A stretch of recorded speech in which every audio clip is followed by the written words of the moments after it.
Monsieur le maire, chers collègues, au nom du groupe communiste, je souhaite remercier Alexandra Lechner et Martin David Brochen pour la présentation annuelle de ce rapport sur l'égalité professionnelle entre femmes et hommes, agentes et agents de notre commune.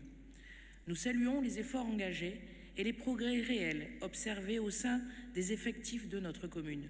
Mais il est important de rappeler que l'égalité entre les femmes et les hommes, tout comme l'éducation et la sensibilisation qui la servent, relève d'enjeux sociétaux profondément ancrés. Ce sont des combats de long terme qui exigent constance et ambition collective. Nous le savons toutes et tous, depuis 11 jours, le 10 novembre à 11h31 exactement, les femmes travailleront gratuitement jusqu'à la fin de l'année. Bien évidemment, cette donnée n'est qu'un décompte symbolique.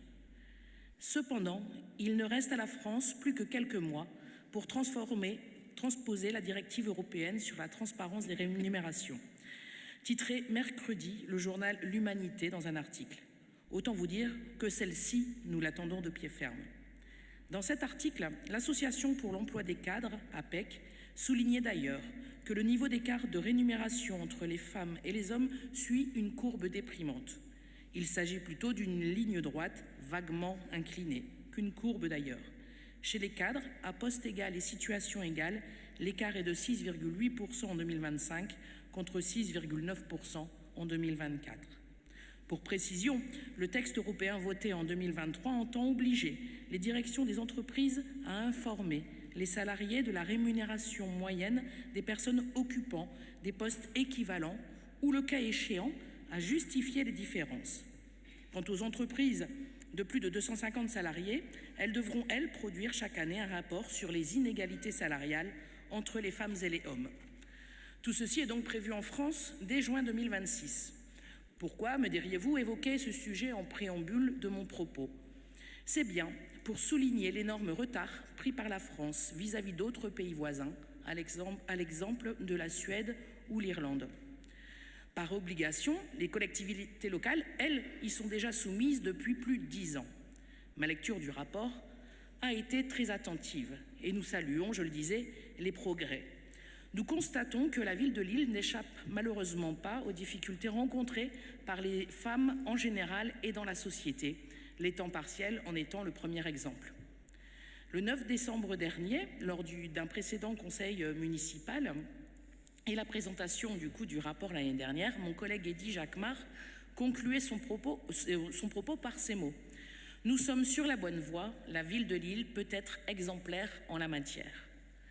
Néanmoins, si nous voulons renforcer nos services publics, il nous faut les moyens d'agir. Cela passe d'abord par la capacité à recruter et à fidéliser des fonctionnaires dont les rémunérations ont stagné, je le rappelle, plusieurs décennies sous l'effet du gel du point d'indice. Pour accompagner la formation, la montée en compétences et la prise de responsabilité, encore faut-il que les collectivités territoriales aient les moyens de mettre en place des outils pour accompagner les parcours professionnels. Oui, les défis sont nombreux pour promouvoir les évolutions de carrière, garantir la conciliation entre les vies professionnelles et personnelles, ou encore lutter contre les stéréotypes de genre qui assignent les femmes et les hommes à certains métiers plutôt qu'à d'autres. Rien de tout cela ne peut reposer uniquement sur la bonne volonté locale. Puisque le débat national est en cours au Parlement, nous le redirons jusqu'à ce que ce soit entendu, pour que nos communes puissent tenir leur rôle, pour que nos services publics demeurent un levier d'égalité et d'émancipation. L'État doit prendre ses responsabilités et opérer de véritables choix politiques.